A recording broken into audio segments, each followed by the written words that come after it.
আমাদের বাংলাদেশ পুলিশ আমরা উভয় পক্ষই কিন্তু আমরা অনেক তথ্য আমরা আদান প্রদান করেছি।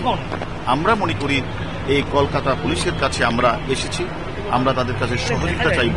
ওই যে আমাদের দেশের আসামি যে কথাগুলি বলেছেন যে কোথায় সিসিটিভি ফুটেজগুলিতে সে কোন কোন স্থানে গিয়েছেন, এগুলি একটু আমরা যাচাই বাছাই করবো। স্থলে গিয়ে সেখানে সিসিটিভিগুলি দেখব। সেটা আমরা এই দেশের পুলিশের সহযোগিতার মাধ্যমে আমরা মনে করি হত্যাকারীদের যে ওই যে কথাটা আপনি বলছেন অ্যাকচুয়ালি প্রকৃত মোটিভটা কি সেটা আমরা খুঁজে বের করব।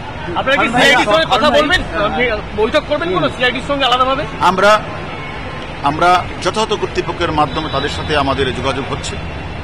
আমরা তাদের সাথে যেহেতু এখানকার পুলিশ আপনারা জানেন 3 দিন যাবৎ বাংলাদেশে আমাদের আসামির সাথে তারা একেবারে সামনাসামনি কথা বলেছে। আমরাও কলকাতা পুলিশ বিশেষ সিআইডির কাছে আমরা অনুমতি চাইব যে আমরাও তার সাথে কথা বললে হয়তোবা ওই আসামি যে তথ্যগুলি আমাদেরকে দিয়েছে সেই তথ্যগুলি যাচাই বাছাই করা এবং হত্যাকাণ্ডে ব্যবহৃত বিভিন্ন স্থানগুলি যে কথা বলেছে সেগুলি আমরা তাদের সহযোগিতায় স্থানগুলি পরিদর্শন করব। এবং আপনারা জানেন তার লাশ এখনো আমার জানা মতে এখনো উদ্ধার হয় নাই। এখন আমরা ওনাদেরকে কোনোভাবে তাদের সাথে থেকে আমরা পুরো লাশ অথবা অংশবিশেষ আমরা উদ্ধার করতে পারি কিনা আমরা তাদের কাজে সহযোগিতা করার চেষ্টা করব।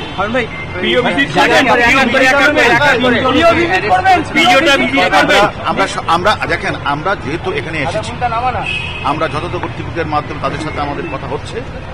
আমরা মনে করি পর্যায়ক্রমে আমরা অনেক তথ্যই আমরা দুই দেশের মধ্যে আদান প্রদান আমরা করেছি। আমরা পর্যায়ক্রমে ভিত্তিক থেকে শুরু করে আমরা সিসিটিভি অ্যানালাইজ এবং আমরা যে স্থানগুলি পরিদর্শন বিভিন্ন বিষয়গুলি আমরা পরিদর্শন করার ইচ্ছা আমরা পোষণ করছি। এখন কোথায় যাবেন আপনারা মূলত? এখন আমরা গিয়ে এখন আমাদের প্রাথমিক কাজ হচ্ছে ওনাদের সাথে কমিউনিকেশন করা। আমাদের বাংলাদেশের পার্ট ওনারা আমাদেরকে এসেছেন, আমাদের রিসিভ করেছেন। আমরা একসাথে এখন হোটেলে যাব। হোটেলে গিয়ে আমরা আমাদের পরবর্তী কার্যক্রমটা কি হবে সেটা আমরা সিলেক্ট করব। নিয়ে যাওয়ার কোনো পরিকল্পনা আছে? সেটা আমরা আসলে আপনারা জানেন যে দুটি দেশ যদি ভিন্ন, যদি একই দেশ হতো তাহলে আমরা আমাদের বাংলাদেশের আসামি এবং এখানকার আসামিকে আমরা মুখোমুখি করতে পারতাম। কিন্তু যেহেতু ভিন্ন, আমরা হোয়াটসঅ্যাপের মাধ্যমে ভিডিও কলের মাধ্যমে আমরা অনেক কথাই বলেছি, অনেক অগ্রগতি আমরা করেছি। আমরা মনে করি আমরা এটা ঊর্ধ্বতন বাংলাদেশ কর্তৃপক্ষ এবং ইন্ডিয়ান কর্তৃপক্ষের সাথে কথা বলে যেটা করা আইনসম্মত সেটাই আমরা করব। কোনো খোঁজ কি আপনারা এখনো পেয়েছেন? না, আপনারা এটা জানেন যে এখানে আখতারুজ্জামান সে তো আসলে এখানে সে তো মাস্টার মাইন্ড, পরিকল্পনা করে, বেনিফিশিয়ারি, মদতদাতা। এখন সে তো এখানে থেকে 10 তারিখে চলে যায়। সে যে এক্সিকিউশন গ্রুপের নেতা আছে শিমুল বিশ্বাস, যেখানে সে আমানুল্লাহ নাম দিয়ে এসেছিল, তার উপরে সমস্ত দায়িত্ব অর্পণ করে সে বাংলাদেশ থেকে আবার দিল্লি থেকে কাঠমান্ডু হয়ে দুবাই হয়ে হয়তোবা উনি ইউএস চলে গিয়েছে।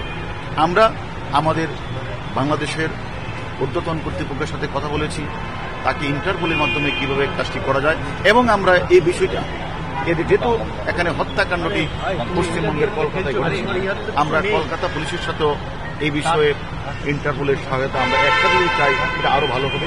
সেই জন্য আমরা কলকাতা পুলিশের সাথে এই বিষয়ে কথা। কারণ ভাই 3 দিনও বডি পাওয়া গেল না, আপনারা 3 জনকে ইন্টারোগেশন করেছেন, তারা কি বলেছে? এখান থেকে মিসগাইড করা হচ্ছে, জিহাদকে নিয়ে ঘুরে দেখানো হচ্ছে যে কোথায় কোথায় হচ্ছে। আপনারা ইন্টারোগেশনে কিছু পেয়েছে যে কোথায় ফেলা হয়? আসলে দেখেন, যেহেতু তাকে হত্যা করে গুম করার উদ্দেশ্যে পৈশাচিকভাবে কুচি করে লাশটা কোথাও না কোথাও ফেলে দেওয়া হয়েছে, এটা আমরা জানি। আমরা ওইখান থেকে যেটা দেখেছি তারা তাদের পক্ষে যে আসামি যাকে গ্রেপ্তার করছে তাকে নিয়ে কলকাতার সিআইডি অনেক কাজ করছে, অনেক দূরে এগিয়েছে। আমার বিশ্বাস দ্রুত সম্ভবই আপনারা তার তথ্যটা পেয়ে যাবেন। ধন্যবাদ।